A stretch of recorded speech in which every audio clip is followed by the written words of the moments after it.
ako magkakaanak talaga ako sa totoo lang ha. Siguro 6 minutes ko lang magbabanding dun sa anak ko. Napakaswerte na magiging anak mo, Bugoy na Koy-Koy. O, ituloy pa natin mga lodi ha, para magkaroon kayo ng idea. At Iisipin ng iba, sabihin nila sa akin, sama mo naman tatay. Hindi naman. Ang pagiging ama ay hindi lang po yan sa pagpo-provide para ma-secure ang kinabukasan ng inyong anak. Paano na lang yung mga OFW na iniwan yung pamilya nila? Nagkakarga ka ng bata.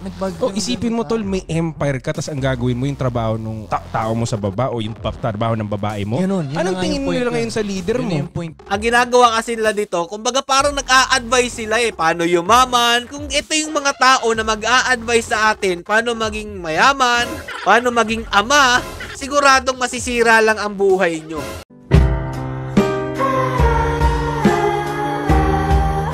Yo, what's up mga lods? It's Miguel Peps TV. Welcome back po sa ating channel. Ito po, may tatalakayin tayo dito. At huwag naman po sana yung pamarisan kung ano man po yung sinabi nitong iniidolo ng iilan dyan. Na si Bugoy na Koy-Koy na 6 minutes lang daw po dapat ang bonding sa anak kada araw. Ano po ang dahilan niya mga idol? Bakit niya nasabi yan mga lods? Pero bago po natin talakayin itong sinabi ni Bugoy na Koy-Koy na 6 minutes lang daw po dapat ang bonding sa anak kada araw, kilalanin po muna natin siya. Siya nga po pala ay nakilala dun po sa tandem nilang kanta ni Flo G mga idol. At ito po yung lyrics nyon, pakinggan nyo po mabuti. Tatlong wife, what a life. Ayan mga lodi, pinagyabang niya po dyan na 3 wife daw po, what a life. Bakit pa daw po siya magko-complain? At dito nga maraming umidolo dito dahil nga po meron siyang 3 asawa mga idol. Ito po yung kanyang mga asawa na pinagyayabang mga idol. Yan po, di ba? Taga-timpla ng kanyang mga inumin, taga-linis ng sapatos, at taga-bigay ng mga damit niya. Yung tipong wala ka nang gagawin mga idol, di ba? Hindi naman yata wife material yung hinahanap nito katulong material naman yata talaga. At ito pa mga lodi, napaka-sweet naman po talaga. Kawawa talaga magiging anak mo, Bugoy na Koy-Koy, kapag naanakan mo tong 3 na to. Pero sabi po nila, di umano yung isa daw po dyan kumalas na. Baka dahil po dun sa mindset niya na dapat 6 minutes lang daw po yung bonding sa kanyang anak. O nga naman, paano ka naman makakapag-focus? 3 yung asawa mo, tapos aanakan mo pa yan. Mahati talaga yung oras mo kada anak niyan. O diba? Eto na mga idol. Pakinggan niyo po mabuti ang kanyang sinabi kung kayo po ba'y sasang-ayon sa kanyang opinion. Eto na po. Alam mo tol, kung ako magkakaanak talaga ako sa totoo lang ha. Siguro 6 minutes ko lang magbabanding dun sa anak ko. Siguro 6 minutes ko lang magbabanding dun sa anak ko. 6 minutes lang mga idol kada araw, tapos ng 6 minutes, bababa ako na. Tapos mag-work na ako ulit. Ganun, work, ganun. Kaya naman pala. Hustle hard. Work. Kaya 6 minutes lang. So, ito mga idol computein natin yung 6 minutes kada araw na banding ni Bugoy na Koy-Koy sa kanyang magiging anak daw kuno. Eto mag-calculator tayo. So, ito yung sinabi ni Bugoy na Koy-Koy. Computein lang po natin mga idol 6 minutes kada araw daw po. 6 times. Ilang araw sa isang taon mga idol? 365 kung hindi ako nagkakamali. I-times natin yan. So, meron pong 2,190 minutes po siyang banding sa anak niya mga idol. At eto nga pong 2,190 minutes po niya, kunin po natin yung 24 hours po nito mga idol, no? Ilang minuto po sa isang oras? 60 minutes po mga idol. So, eto, 60 minutes, divide po natin sa 60 minutes yan, dahil isang oras po yung 60 minutes yan mga idol. Meron po siyang 36.5 na oras mga idol na ilalaan kada taon sa kanyang anak. Tapos eto pa malupit dyan. Sa isang araw mga idol, ilang oras ba? Diba 24 hours? So i-compute nyo na lang po mga lodi. Meron lang po siyang isang araw at kalahating araw mga lodi. Yan lang po ang i-google niya sa kanyang anak kada isang taon mga idol. Isang araw at 12 oras ng pagbabanding. Napakaswerte na magiging anak mo, Bugoy na Koy-Koy. Ituloy pa natin mga lodi para magkaroon kayo ng idea at ginatungan pa nung kasama niya dito. Tapos hindi ako titimpla ng mga gatas niya, yung mga ganon. Mga ganon, hindi ko trabaho yun Para sa akin tol, kunyari napagtimpla ako ng gatas, nag-fail yung nanay niya. Parang ganon sa akin yun What? Wow! Napakangas. Kapag nakapagtimpla daw po siya ng gatas mga idol, parang nagkulang yung kanyang nanay. sa pag-aalaga. Baka nagkulang yung katulong. Hindi naman asawa yung tingin mo sa yung mga kinakasama eh. Ginagawa mong katulong. Anak ang tinapay naman, oo. May point. Pag timpla mo, hindi ko trabaho to Di ba, nag-guess mo, trabaho ko, i-secure yung future nyo eh. Hindi yung trabaho, pag titimplahin mo ako ng gatas dito. Ngayon, iisipin ng iba, sabihin nila sa akin, sama mo naman tatay. Hindi Malamang. Hindi siya masamang tatay nun, mga lodi. Isang araw at 12 oras lang niyang ibabanding ang kanyang anak sa isang taon.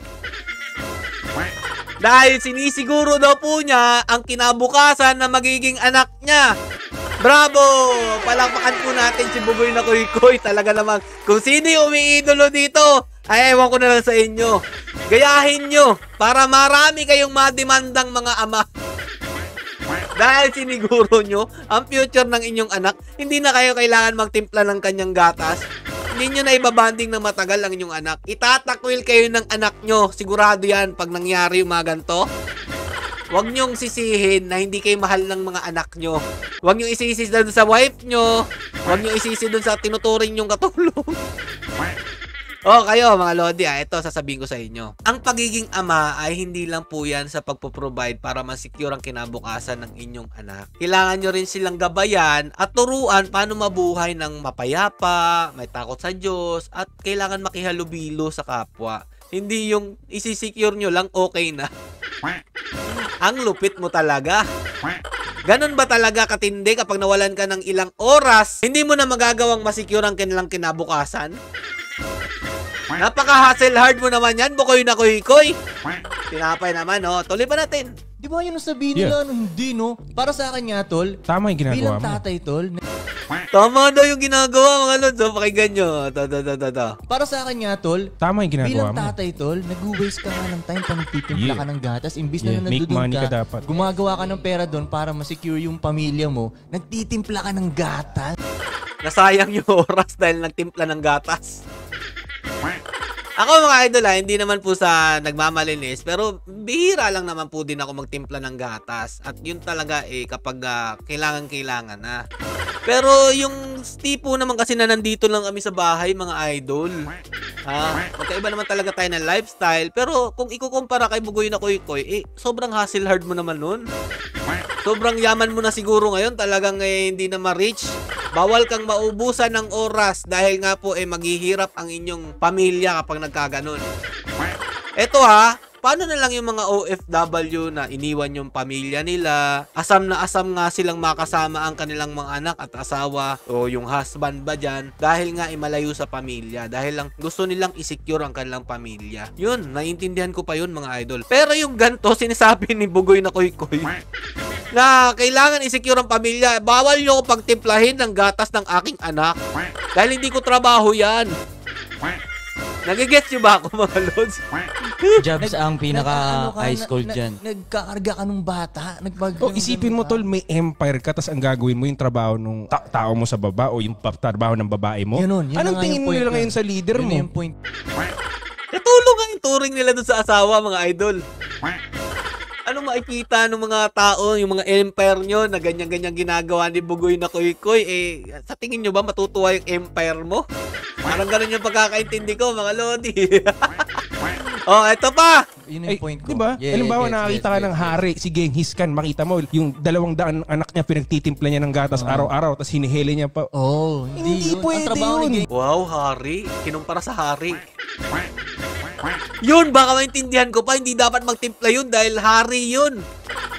Maraming alagad yun, mga lodi. Pero mga lods, yung hari nga, asam na asam makasama ang kanyang anak. Pagkalabas ng anak niya, gusto na agad niyang makarga ito at maiparamdam kung gaano niya ito kamahal. Pero si Bugoy na Koy-Koy, mga idol, yung hari pa ang kinumpara sa kanya. Ewan ko na lang mga lodi, kung ba't nyo ba iniidolo to. Yung ilang mga tao dito talaga, idolo to nila.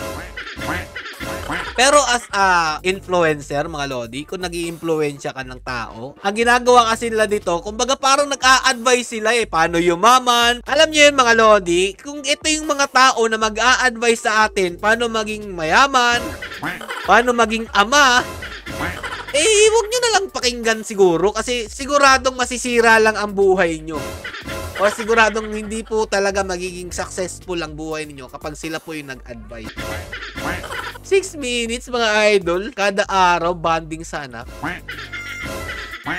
O siya, kayo na bahala mga idol kung gusto nyo ba talagang sundin ang iniidolo nyo. Ala, kapag merong lumaganap na mga gantong klaseng ama, kayo na po bahala. Kasalanan niya ni Bugoy na Koy-Koy at ng kanyang nasa paligid. Kinonsinti nyo eh. Hanggang dito lang po mga idol. Stay safe and God bless you all. Peace. Payag kayo nun?